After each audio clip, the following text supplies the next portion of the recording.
नमस्कार, स्वागत है आप सभी का एफएम न्यूज देख रहे हैं आप, और आपके साथ मैं हूं नितीशा बंसल। आज हम बात करने वाले हैं उत्तर प्रदेश और उत्तराखंड दोनों के बारे में।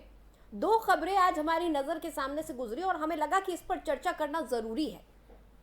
दो तस्वीर हम आपको दिखाएंगे। इन दो तस्वीर को देखकर आप खुद समझ जाएंगे कि हम क्या और क्यों बात कर रहे हैं। पहली तस्वीर आप देख रहे हैं, रायबरेली की ये तस्वीर है और दूसरी रुड़की की तस्वीर है। पहली तस्वीर में आप देख सकते हैं किस तरह से ये मौत का पुल बनाया गया है। बच्चे इस पर से गुजर रहे हैं, स्कूली बच्चे हैं और सैकड़ों की तादाद में यहाँ से लोग गुजरते हैं। और दूसरी तस्वीर जहाँ पर जंग खाया हुआ ये पुल है, ये केबल वायर पर टिका हुआ पुल है जो कि जंग खा चुका है। और आपको बता दें कि यहाँ पर तो चेतावनी भी जारी की गई है कि ये पुल कमजोर है, अतः सुरक्षा दृष्टि से इसका उपयोग वर्जित है। अब सवाल ये उठता है, अगर प्रशासन को पता है कि रुड़की का ये पुल कमजोर है, इस्तेमाल इसका वर्जित है, उपयोग वर्जित है, तो फिर इस पुल को अब तक बंद क्यों नहीं किया गया? क्यों इस पुल की मरम्मत नहीं की गई है? क्यों इस पुल को अभी तक गिराया नहीं गया है? और चेतावनी की हालत भी आप देख लीजिए, उस चेतावनी की हालत भी पुल जैसे ही जर्जर है। और रायबरेली की तस्वीर तो आप देख ही रहे हैं, सैकड़ों की तादाद में लोग यहाँ से गुजर रहे हैं, खासकर स्कूली बच्चे यहाँ से गुजर रहे हैं और नीचे पानी है। बाढ़ के हालात में कैसे ये बच्चे यहाँ से स्कूल जाते होंगे? बारिश के मौसम में जलस्तर बढ़ जाता होगा तो जान हथेली में लेकर यहाँ से बच्चे गुजरते होंगे, और कभी ये पुल हिल गया तो क्या होगा? क्योंकि लोग, हम आपको ये जो तस्वीरें दिखा रहे हैं इनमें आगे चलकर आप देखेंगे लोग इस पर से मोटरसाइकिल भी लेकर जाते हैं, मोटरसाइकिल पर सामान भी होता है। इतने सारे लोग गुजर रहे हैं, इस पुल की मजबूती के बारे में कौन जवाब देगा? अगर यहाँ कोई हादसा हो जाता है तो कौन जवाब देगा? इन तस्वीरों को देखकर आप खुद समझ सकते हैं कि क्यों आज बहुत ज़रूरी था इन पर बात करना, क्योंकि साफ नज़र आ रहा है कि यहाँ पर लापरवाही बरती जा रही है और घोर लापरवाही बरती जा रही है। हजारों जिंदगियों को दाव पर लगा दिया गया है। स्कूली बच्चों की जिंदगी, आम लोगों की जिंदगी दाव पर लगी हुई है। रुड़की में चेतावनी जारी कर दिया आपने, एक हैंड पेंटेड चेतावनी लगाई हुई है, तो बैरिकेटिंग क्यों नहीं लगा देते? क्यों इस पुल को बंद नहीं कर देते हैं? क्या प्रशासन की जिम्मेदारी सिर्फ इतनी रह गई है? केबल वायर जंग खा चुकी हैं, हिल रहा है वो वायर, लेकिन फिर भी ये पुल इस्तेमाल में लिया जा रहा है। और दोनों ही तस्वीरें देखकर आप समझ रहे होंगे कि किस कदर लापरवाह यहाँ का प्रशासन बना हुआ है। स्कूली बच्चे, दोनों ही जो पुल हैं वो स्कूली बच्चों द्वारा इस्तेमाल किए जाते हैं। बच्चे स्कूल से आने जाने के लिए उसका इस्तेमाल करते हैं और सैकड़ों की तादाद में यहाँ से लोग गुजरते हैं। अब इन हालातों में अगर कोई हादसा हो जाएगा तो किसकी जिम्मेदारी होगी? और हादसे का इंतजार क्यों? सबसे बड़ा सवाल है कि हादसे का इंतजार क्यों पहले ही कार्रवाई नहीं की जाती? क्यों जो तमाम सरकारी अफसरान हैं वो चीज़ों का ध्यान नहीं रखते हैं? क्यों जो तमाम नेता हैं जो हाथ जोड़कर वोट मांगने के लिए आम लोगों के पास आते हैं, कुर्सी मिल जाने के बाद इन्हीं आम लोगों को भूल जाते हैं? ये बुनियादी सुविधाएं हैं जो लोगों को मिलनी चाहिए। सड़क हो उनके पास, पुल पक्के हो रास्ता पार करने के लिए, उनकी जिंदगी की कीमत समझें तमाम जो प्रशासन है, जो नेता हैं, जो इन्हीं लोगों के पास आज जिनकी जिंदगियां लकड़ी के तख्तों और जंग लगे तारों पर टिका दी गई हैं, इन्हीं लोगों के पास आते हैं हाथ जोड़े वोट मांगने। इन्हीं लोगों के टैक्स से तमाम अधिकारियों की तनख्वाहें मिलती हैं। ये वो टैक्स पेयर्स हैं जो टैक्स देते हैं, ईमानदारी से अपना काम करते हैं और सरकार की मदद करते हैं टैक्स भरकर सारी व्यवस्थाएं करवाने में। फिर व्यवस्था इन्हीं लोगों को, इन्हीं आम लोगों को क्यों नहीं मिल पा रही है? क्यों इन्हीं आम लोगों की जिंदगियां ऐसे लकड़ी के तख्तों के भरोसे और जंग लगे तारों के भरोसे छोड़ दी गई हैं?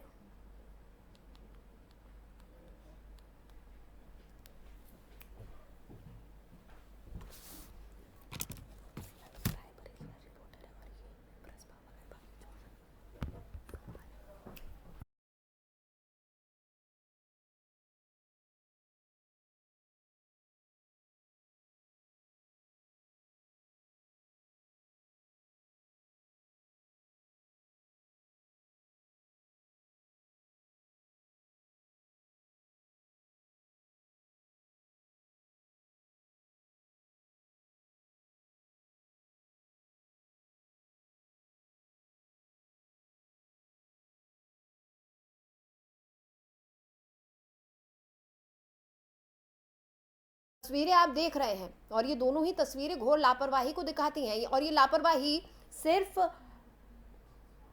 अधिकारियों की या फिर नेताओं की नहीं है। इन पुलों को जो लोग इस्तेमाल कर रहे हैं, इतना इतना सहिष्णु हमारा समाज कैसे हो सकता है? एक सवाल समाज से भी है कि इतना सहिष्णु समाज कैसे हो सकता है कि इतने खराब हालात में जो पुल हैं उनका इस्तेमाल कर रहा है। ऐसी कई तस्वीरें हम देखते हैं, क्योंकि हम शायद इस करप्ट व्यवस्था में एडजस्ट होते जा रहे हैं। हम समझ चुके हैं कि हमारी जिंदगियों का कोई मोल नहीं है, और हम इस चीज को आत्मसात कर चुके हैं कि यही हमारी नीति है, यही हमारी किस्मत है। और आज एफएम न्यूज इन्हीं तमाम चीजों पर चर्चा करने वाला है। कुछ सवाल जिनके इर्द गिर्द हमारी आज की ये चर्चा घूमने वाली है, वो सवाल हम आपके सामने रख रहे हैं। क्या मोरबी हादसे से भी प्रशासन ने सबक नहीं लिया है, जहां पर 136 लोगों की जान चली गई? कब समझेंगे अफसरान कि हर छोटी दस्तक अहम होती है? ये तस्वीरें बहुत अहम हैं। क्या चेतावनी जारी करना भर प्रशासन का काम है कि आपने लिख दिया ये पुल वर्जित है इस्तेमाल के लिए? जन समस्याओं का निराकरण किसकी जिम्मेदारी है? क्या कोई है जो इस बात का जवाब देगा कि लोगों की समस्याओं का हल कैसे होगा? और कोई अनहोनी हो गई तो उसका जिम्मेदार कौन होगा? कौन जवाब देगा? कौन जिम्मेदारी लेगा? और इसी खबर पर, इन्हीं तमाम सवालों पर आज हम चर्चा करेंगे। इस वक्त मेरे सहयोगी मेरे साथ जुड़ गए हैं, हम चर्चा को शुरू करेंगे। और सबसे पहले मेरे सहयोगी मेरे साथ सिराज अहमद जुड़े हुए हैं रायबरेली से, उनसे हम बातचीत करेंगे। दरअसल उन्होंने ही जाकर इस जर्जर पुल की, इन लकड़ी के तख्तों के पुल की तस्वीर हमें भेजी है। और साथ ही हमारे साथ आफ्ताब अहमद जी जुड़े हुए हैं, जो कि जिला अध्यक्ष हैं प्रसपा के। बहुत बहुत स्वागत है आफ्ताब अहमद जी आपका। धन्यवाद। सर, एक बार मैं पहले मेरे सहयोगी सिराज अहमद से समझ लेती हूँ यहाँ पर क्या कुछ हो रहा है, जो तस्वीरें उन्होंने हमें भेजी है। सिराज, आपने जो तस्वीरें हमें भेजी हैं रायबरेली के इस लकड़ी के पुल की, ये बेहद चौंकाने वाली है, क्योंकि सैकड़ों की तादाद में लोग गुजर रहे हैं यहाँ से, मोटरसाइकिलें भी जा रही हैं, स्कूली बच्चे जा रहे हैं। यहाँ के प्रशासन का क्या रुख है इस पर? इतनी बदहाली? बिल्कुल, इस आपको बता दें कि जिस तरह से ये रायबरेली के राही ब्लॉक के रामपुर बघेल गांव का ये पुल है, हाँ। जो बीते कई वर्षों से इसी तरह बना हुआ है, जिसको लेकर के गांव के लोगों ने कई बार आला अधिकारियों से शिकायत की, नेताओं को लिखित में शिकायती पत्र दिया, लेकिन इस पुल को लेकर के ना ही किसी नेता ने उनकी सुनी, ना ही किसी अधिकारी ने उनकी सुनी। यहाँ तक कि जब 2017 का लोकसभा चुनाव था, 2019 में जब लोकसभा चुनाव था, तो उस समय रामपुर बघेल गांव के जो लोग थे, उन्होंने चुनाव का बहिष्कार किया। मौके पर सिटी मजिस्ट्रेट, एसडीएम और अन्य आला अधिकारी मौके पर पहुंचते हैं, गांव वालों को समझाते हैं कि इस पुल का निर्माण जल्द से जल्द करा दिया जाएगा। लेकिन उस पुल का निर्माण 3 साल से ज्यादा का समय बीत चुका है निश्चय, लेकिन अब तक उस पुल का निर्माण नहीं हुआ। हालांकि गांव के लोग जो है कई बार जा चुके हैं, लोगों ने जिला अधिकारी से शिकायत की, अन्य अधिकारियों से शिकायत की, लेकिन इस पूरे मामले पर उनकी सुनने वाला कोई नहीं। भले ही कहने के लिए नीतीश रायबरेली वीवीआईपी जिला जरूर कहा जाता हो, सोनिया गांधी का संसदीय क्षेत्र है, लेकिन जब इस तरह के पुल जो है वो बता रहे हैं कि रायबरेली में विकास के नाम पर सिर्फ रायबरेली की जनता को भगा गया है, तस्वीरों से साफ हो रही है। आफ्ताब अहमद साहब, आप जनता के प्रतिनिधि हैं, आप जिला अध्यक्ष हैं प्रसपा के यहाँ पर। आप हमें एक बार बताएं कि इतनी बदहाल स्थिति में अगर एक पुल है, इस एक पुल की तस्वीर तो हमारे कैमरे में कैद हो गई, ऐसे न जाने और कितने पुल होंगे रायबरेली में? जी जी जी, कई पुल हैं। यहाँ माननीय सांसद सोनिया गांधी जी हैं कांग्रेस से, और विधायक जो है, विधायिका हैं सदर की जो है आदित्य सिंह जी, जो कि भाजपा से हैं। और लोगों ने जो है धरना प्रदर्शन आंदोलन सब किया, गांव वालों ने भी किया और जनप्रतिनिधियों ने भी किया, लेकिन इन लोगों की कान में जू नहीं रेंगी, और शासन प्रशासन भी जो है कान में जू नहीं रेंग रहा है। कोई अप्रिय घटना के इंतजार में है। जब तक घटना नहीं होती तब तक जो है ये लोग जो है इसको बनवाएंगे नहीं। और माननीय सांसद महोदया से भी हम लोगों ने जो है निवेदन किया था कि बन जाए, और विधायिका जी से भी कहा गया कि बनवा दीजिए, क्योंकि सरकार में है, सत्ता में है, भाजपा की विधायक हैं, अगर चाहे तो तुरंत बन सकता है, लेकिन नहीं बनवाया उन्होंने। ठीक है। अब हम ये जानना चाहते हैं कि विपक्ष के नाते क्या सिर्फ बात आगे तक पहुंचा देने भर से जिम्मेदारी तय हो जाती है? नहीं, विपक्ष के नाते जो है हम लोग सिर्फ धरना प्रदर्शन आंदोलन ही कर सकते हैं और अपनी बात ही रख सकते हैं। इसके अलावा हमारे पास है क्या? हम शासन प्रशासन से मांग ही कर सकते हैं। हम इसके अलावा और हम लोगों के हाथ में तो कुछ है नहीं कि जो है हम लोग कुछ कर सके। अहमद जी, आफ्ताब जी कह रहे हैं कि विपक्ष के नाते हम मांग रख सकते हैं, धरना प्रदर्शन कर सकते हैं। और सिराज, आपने बताया कि लोगों ने तो चुनाव का बहिष्कार तक कर दिया था। अपनी मांग को इससे ज्यादा कितना पुरजोर तरीके से लोग उठाएं, क्या कह रहे हैं? क्या आपकी किसी अफसरों से बात हुई है? क्या कह रहे हैं तमाम जो अफसरान हैं? नितिशा, जब आला अधिकारियों से बात करो, जिलाधिकारी से बात करो, या किसी मंत्री से बात करो, या सांसद से बात करो, या विधायक से बात करो, तो सबका जवाब एक होता है कि आपके द्वारा मामला संज्ञान में आया है और उस पुल का जल्द से जल्द निर्माण करा दिया जाएगा। हम लोग सरकार से मांग करेंगे कि पुल का निर्माण करा दिया जाए। और जब हम लोग बात करते हैं तो सीधा सीधा उनका जवाब यही होता है कि अब आपके द्वारा हमारे माध्यम में पूरा मामला आया है, अब आपके द्वारा मुझे जानकारी मिली है, तो जल्द से जल्द इस पुल का निर्माण करा दिया जाएगा। लेकिन सवाल तो तब खड़ा होता है कि आखिर जब मोरबी में घटना होती है, लोग अपनी जानों से हाथ धो देते हैं। उत्तर प्रदेश के मुख्यमंत्री योगी आदित्यनाथ ने भी कहा कि जो पुल है जर्जर स्थिति में है, उनकी रिपोर्ट बनाइए और रिपोर्ट बना के आप मुझे दीजिए। लेकिन उसके बाद भी क्या आखिर आला अधिकारियों ने इस पुल को लेकर के कोई रिपोर्ट बनाई? नहीं बनाई। न यहाँ तक ये स्थिति रही कि वहां पर देखने गए हो कि वहां के पुल को दरअसल शायद यही हो गया है कि हम हादसे का इंतजार करते हैं एक्शन में आने के लिए कि कोई हादसा हो और उससे हम सबक ले। आफ्ताब साहब, जब पिछली बार आपने इस मुद्दे को उठाया तो आपकी क्या बातचीत हुई, क्या जवाब आपको मिला था? आश्वासन पूरा मिला था कि जल्द से जल्द जो है बन जाएगा, लेकिन कम से कम हमारी समझ से 2 साल हो रहा है। हाँ। ये मुद्दा उठाए हुए 2 साल से ज्यादा ही हो रहा है। 2019 में लोकसभा हुआ था, 4 साल हो रहा है लगभग, 4.5 साल। तो विधानसभा के चुनाव में भी मुद्दा ये फिर उठा और उससे पहले लोकसभा में भी चुनाव का बहिष्कार, वहाँ के जनता ने, रामपुर बघेल गांव की जनता ने चुनाव का बहिष्कार का नारा दिया। उनको फिर मना के जो है शासन ने जो है उनको मना के चुनाव में पार्टिसिपेट कराया और आश्वासन दिया कि जल्द से जल्द बन जाएगा, लेकिन बना नहीं। तो हमारी तो शासन से मांग है, बीते 4 साल में और क्या कोशिशें हुई सर? लेकिन जो है जल्द से जल्द जो है इस पुल का पक्का पुल बनाया जाए। ठीक है। मेरे साथ सलमान भी जुड़ गए हैं, मेरे सहयोगी रुड़की से। सलमान, हमने देखा कि जंग लगे हुए तार हैं, पेंट खराब हो चुका है, स्क्रू निकल रहे हैं और इस पुल का इस्तेमाल बदस्तूर जारी है। हालांकि प्रशासन ने एक चेतावनी जारी करके अपना पल्ला झाड़ दिया है। क्या कह रहा है प्रशासन?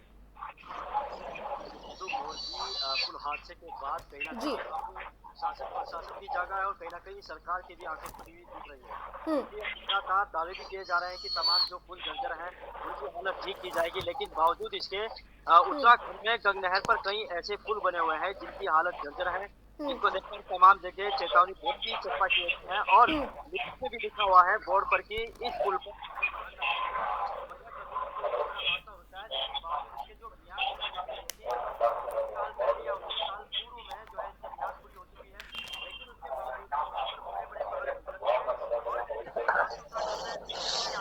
बहरहाल पिछले साल भी एक हादसा हुआ था उत्तराखंड में, पुल हादसे में हालांकि कई लोगों के लापता होने की खबर भी आई थी। बात की जाए तो रुड़की में भी एक ऐसा हादसा था जिसमें 5 लोगों की मौत हो चुकी थी। वहीं बात की जाए तो जिस तरीके से मोरबी पुल का जो हादसा हुआ है उसी को लेकर तमाम जो जगह पर अब शासन प्रशासन और सरकार भी दावे कर रही है कि तमाम जो जर्जर हालत के पुल हैं उनको जो है पूरी तरीके से ठीक किया जाएगा। वहीं बात की जाए तो रुड़की शहर में भी ऐसे कई पुल हैं जो गंगनहर नदी के ऊपर बने हुए हैं। हालांकि गंगनहर पर जो बने हुए पुल हैं वो पूरी तरीके से जर्जर हालत में। वही बात की जाए तो सिंचाई विभाग के नजदीक, हालांकि सिंचाई का एरिया है और सिंचाई विभाग के दफ्तर के बाहर जो पुल बना हुआ है जिसकी तस्वीर आप हालांकि टीवी स्क्रीन पर तमाम दर्शक देख रहे होंगे कि उनकी हालत इतनी बद से बदतर है कि तमाम जो पुल की प्लेटें हैं और जो उसके रस्से हैं वो भी पूरी तरीके से जंग खा चुके हैं और तमाम जो नीचे की जो प्लेटें हैं जिस पर लोग चलते हैं वो भी पूरी तरीके से पटरी जंग खा गई है, जिसको लेकर तमाम जगह पर बड़े बड़े छेद भी हो गए हैं, जिसको लेकर कभी भी कोई भी बड़ा हादसा हो सकता है। और छोटे मासूम अगर उस पटरी से गुजरे और अचानक किसी का उन छेद पर ध्यान ना जाए, क्योंकि बड़े बड़े छेद वहाँ पर मौजूद हैं। तो ऐसे में कोई भी हादसा हो सकता है। हालांकि बात की जाए तो तमाम ऐसे पुल हैं, धनौरी हो रुड़की क्षेत्र का, क्योंकि हरिद्वार जिले में तमाम ऐसे पुल हैं जहाँ पर कई बार एक बड़े बड़े पत्थर लगा दिए गए हैं और तमाम ऐसे बैरिकेडिंग कर दी गई है कि कोई भी बड़े वाहन ना गुजारे, लेकिन बावजूद इसके उन पत्थरों को हटा दिया जाता है और उसके बाद वहां से बड़े वाहन गुजारे जा रहे हैं। और बात की जाए तो धनौरी पुल में भी ऐसा ही हुआ है, जहाँ पर पुल जो है एक साइड से बैठ गया है, पूरा हिस्सा जो है एक साइड से बैठ गया है, लेकिन बावजूद इसके जो क्षेत्रीय विधायक है उन्होंने लिखित में बाकायदा उत्तराखंड सरकार को, तमाम शासन को उन्होंने जो है लिखित में उस पुल की जो है पूरी तरीके से दुरुस्त करने की उन्होंने बात कही है और मांग भी की है, लेकिन बावजूद इसके उसमें सिर्फ लिपापोती की गई है। और पुरान कले में भी देश विश्व प्रसिद्ध दरगाह जो किरान है वहाँ पर भी देश विदेश से तमाम जायरीन आते हैं। सलमान, ये जो केबल पुल है इसके बाहर जो हमने चेतावनी लिखी हुई देखी, जो चेतावनी खुद अब जर्जर हालत में है, वो चेतावनी कब से यहाँ पर लगाई गई है? लगभग 100 साल से भी पार हो चुके हैं, यानी कि 100 साल पहले से ये चेतावनी बोर्ड लगा दी है। हालांकि किसी पुल को ऐसा भी हो गया है जो 70 साल पूर्व से जो है इनको चेतावनी बोर्ड लगाए हुए हैं, 60 साल पूर्व से बोर्ड लगे हुए हैं, लेकिन कई पुल ऐसे हैं जो 100 साल से अधिक पहले अपनी मियाद पूरी कर चुके हैं, लेकिन बावजूद इसके पूरी तरीके से वो पुल जो है अभी तक भी सुचारू रूप से वहाँ पर लोगों की जो है आवाजाही लगातार जारी है। तो कहीं ना कहीं बड़ा सवाल उत्तराखंड सरकार पर भी खड़ा होता है। और बात की जाए तो स्थानीय जो विपक्षी नेता हैं वो पूरी तरीके से इस मामले को लेकर आवाज उठाते रहते हैं और मीडिया के द्वारा भी इस मामले को लेकर उछालने की कोशिश करते हैं, लेकिन बावजूद इसके जो राज्य की सरकार है वो इस ओर ध्यान देने को तैयार नहीं है। तो कहीं ना कहीं ऐसा हादसा कहीं उत्तराखंड में ना हो जाए, उसी को लेकर अपील है कि किस तरीके से जो है इन पुल की व्यवस्था भी पूरी तरीके से ठीक की जा सके। सिराज, दोनों ही जगह सरकार भाजपा की है, चाहे उत्तर प्रदेश की बात करें चाहे उत्तराखंड की, और केंद्र में भी सरकार भाजपा की है, लेकिन उसके बाद दोनों ही प्रदेशों में जो हालात है वो कुछ बहुत बेहतर होते नहीं नजर आ रहे हैं।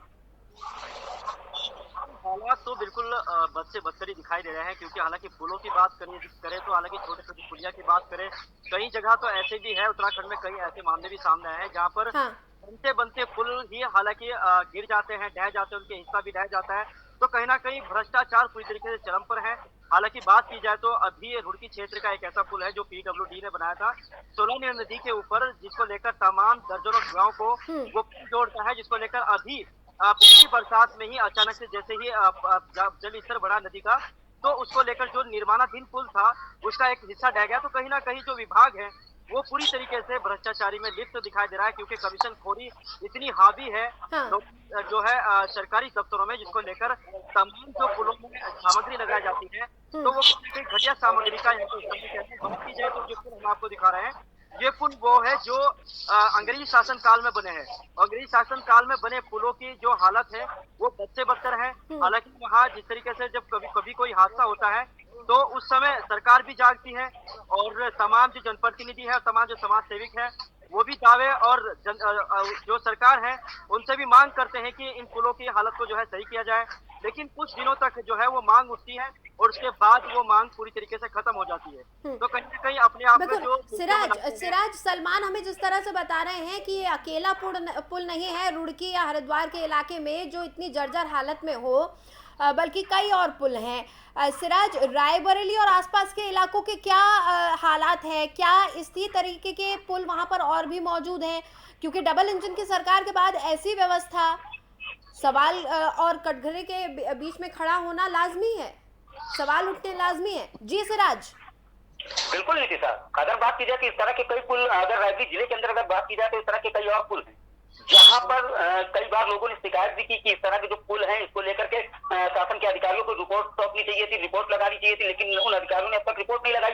हालांकि जो बच्चे हैं, बूढ़े हैं, बुजुर्ग हैं, वो इस मौत के पुल से गुजरने के लिए बेबस और लाचार नजर आते हैं नितिशा, क्योंकि जब छोटे बच्चे जो है पढ़ने के लिए स्कूल जाते हैं तो वो जब सुबह उठते हैं, उन्हें स्कूल जाना होता है तो सिर्फ एकमात्र यही रास्ता है जिस रास्ते से वो जा सकते हैं, या तो उनके पास दूसरा रास्ता वो है कि या वो अपना गांव छोड़कर के 15 किलोमीटर की दूरी तय करे और फिर विद्यालय पहुंचे। तो शॉर्टकट रास्ता होने के कारण नितिशा लोग इस रास्ते को ही चुनते हैं, भले ही वो मौत का पुल क्यों न कहा जाए, क्योंकि जिस तरह की ये तस्वीर है, कभी भी एक बड़ा हादसा हो सकता है। मारवी कांड से पूरे मामले पर अधिकारियों को संज्ञान लेना चाहिए था कि अगर वहां पर ये कांड हुआ है तो कहीं ऐसी घटना यूपी में ना हो जाए। और इस तरह के पुलों की अगर बात की जाए तो जिन पुलों का हाल ही में अभी निर्माणाधीन रहे हो पुल, जिन पुलों पर अभी ओवरब्रिज बने हो, अगर उन ओवरब्रिजों की बात की जाए तो उन ओवरब्रिजों की स्थिति यह है कि कई बार चालू हुए और कई बार बंद हो गए। इसी तरह के एक ओवरब्रिज लालगंज में है जो हाईवे को जोड़ता है।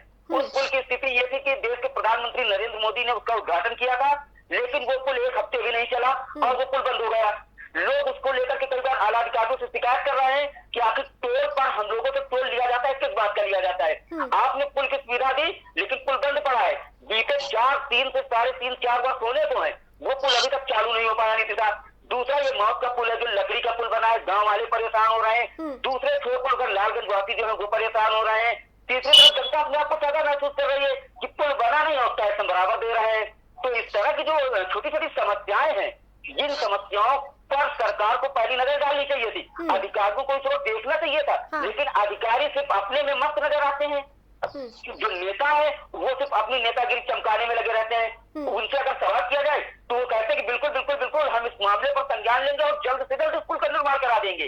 अगर भारतीय जनता पार्टी के विधायक अदिति सिंह से इस पूरे मामले पर हमने बात की थी, इस पूरे मामले पर आज हमने लगभग 1 साल पहले बात की थी, तो उन्होंने कहा था कि इस पुल का निर्माण जल्द से जल्द हो जाएगा, इस पुल का बजट पास हो चुका है और ये पुल जल्द से जल्द बनवा दिया जाएगा ताकि जो लोगों की दिक्कतें हैं वो दूर हो जाए। लेकिन इतना समय बीतने के बाद भी आज तक वो पुल नहीं बन पाया। तो आखिर नेता जो है वो सिर्फ अपनी जिम्मेदारियों से पल्ला झाड़ते नजर आते हैं।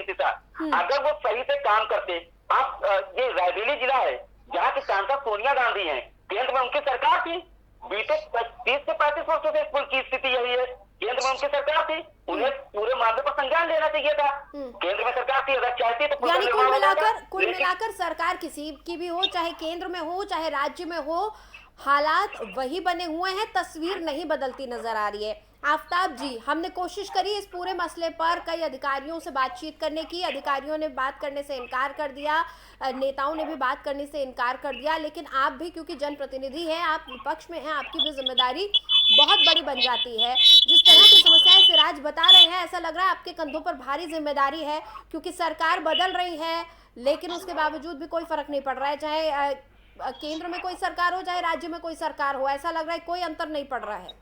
जी जी बिल्कुल बिल्कुल, तो जिम्मेदारी विपक्ष पर भारी हो जाती है सर। यहाँ भी वीआईपी जिला है रायबरेली, रायबरेली को भी वीआईपी जिले की संज्ञा दी गई है और यहाँ की सांसद माननीय सोनिया गांधी जी जो है सांसद हैं और रायबरेली जो है बहुत ही वीआईपी जिला गिना जाता है। उसके बावजूद जो है माननीय सांसद जी ने इस ओर ध्यान नहीं दिया और दूसरी तरफ जो है भाजपा की जो है विधायिका हैं अदिति सिंह जी, उन्होंने भी इस मामले को संज्ञान में नहीं लिया और संज्ञान में लिया है लेकिन काम नहीं किया। तो काम उनको करना चाहिए था और विपक्ष की तो मजबूरी है कि खाली विपक्ष चिल्ला ही सकता है। विपक्ष जो है मुद्दा उठा सकता है, विपक्ष जो है लेकिन मुद्दा उठाने के बाद वो मुद्दा ठंडा नहीं होना चाहिए, वो लौ जलती रहनी चाहिए, तभी मांगे पूरी हो पाती हैं। बिल्कुल बिल्कुल बिल्कुल बिल्कुल, वो लौ जलती रहेगी। आपने जो है लौ को फिर से एक बार जो है ये जो तस्वीरें हैं, क्योंकि ये जो तस्वीरें हैं ये बहुत बड़े हादसे की तरफ इशारा कर रही हैं। छोटे छोटे बच्चे हैं, स्कूल जाने वाले बच्चे हैं जो भारी बस्ते लेकर उस पुल को पार कर रहे हैं। शुरू में ही कहा कि जो है ये जो है किसी असली घटना के इंतजार में है, जब घटना हो जाएगी तब इनको जो है समझ में आएगा। सलमान, हम सारी तस्वीरें देख रहे हैं, आपने बताया कि उत्तराखंड में कई और ऐसे पुल हैं, रुड़की की बात करें चाहे हरिद्वार की बात करें, कई और ऐसे पुल हैं, कई पुल बनने के मरम्मत के कुछ ही दिन बाद ढह गए हैं, लगातार मांगे उठ रही हैं। प्रशासन क्या कह रहा है? सरकार की तो हम बाद में बात करेंगे, वो प्रशासन क्या कह रहा है जिसकी तनख्वाह हमारे जैसे टैक्स पेयर्स के पैसे से ही बनती है? क्या कह रहे हैं अधिकारी? हालांकि अधिकारी से बात की जाए तो अभी जो अधिकारी से हमारी बात हुई है उनका साफ तौर से कहना है कि हाँ, वो पहले से लिखित में तमाम उच्च अधिकारियों से इस मामले को शिकायत कर चुके हैं और इस मामले को लेकर उनकी जो है मरम्मत को लेकर लिख भी चुके हैं, लेकिन बावजूद इसके मरम्मत का पैसा आता है और मौके पर जो है मरम्मत कर दी जाती है। लेकिन सवाल ये है कि जो पूरी तरीके से जर्जर हालत जो पुल है उनकी ढंग से सलमान, वो अगर मरम्मत नहीं पैसा आता है और मौके पर मरम्मत होती है तो मुझे लगता है हमारा अगला सवाल ये होना चाहिए कि मरम्मत क्या की गई, कहाँ की गई, किस स्तर की मरम्मत की गई। क्योंकि अगर अधिकारी ये जवाब दे रहे हैं, कैमरे पर आकर अगर ये कह रहे हैं कि मरम्मत हुई है, पैसा आया है, बजट आवंटित हुआ है, मरम्मत हुई है, तो उसके बाद सवाल यही बनता है कि वो मरम्मत अगर हुई तो पुल इतनी जर्जर हालत में क्यों है? क्यों 2 साल से यहाँ पर चेतावनी जारी कर दी गई है लेकिन पुल को जो है दुरुस्त नहीं किया गया है? सिराज, आपने बताया कि विधायिका कहती हैं कि इसका निर्माण करवा दिया जाएगा, बजट भी आ गया है, इसके लिए काम हो चुका है, तुरंत इस पर कार्रवाई की जाएगी। अब क्या कह रही है? क्या इस बीच आपकी बातचीत हो पाई है?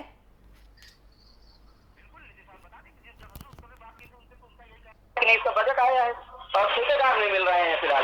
फिर उन्होंने कहा कि नहीं, ठेकेदार मिल रहा है और जल्द से जल्द पुल का निर्माण करा दिया जाएगा। ठीक है सिराज, आप वहाँ ग्राउंड पे रहते हैं, सिराज आप वहाँ ग्राउंड पर रहते हैं, क्या वाकई रायबरेली जैसी जगह में ठेकेदार का मिलना इतना मुश्किल है? आपको क्या लगता है? बिल्कुल नीतिशा, जिस तरह से जब विधायिका बोल रही है, विधायक इस बात को स्वीकार कर रही है कि अभी तक ठेकेदार नहीं मिला, अब उनको ठेकेदार मिला है, कह रही थी कि अब ठेकेदार मिला और जल्द से जल्द पुल का निर्माण करा दिया जाएगा। तो आखिर ऐसा कौन सा ठेकेदार था जो आपको अब तक नहीं मिल पा रहा था?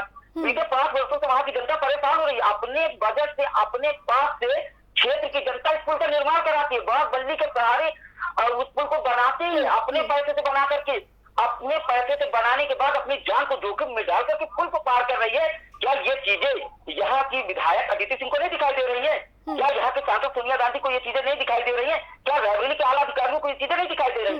मुझे लगता है जब कुर्सी कुर्सी पर बैठे हुए लोगों को चीजें नजर नहीं आ रही हैं तो जिम्मेदारी विपक्ष की बन जाती है।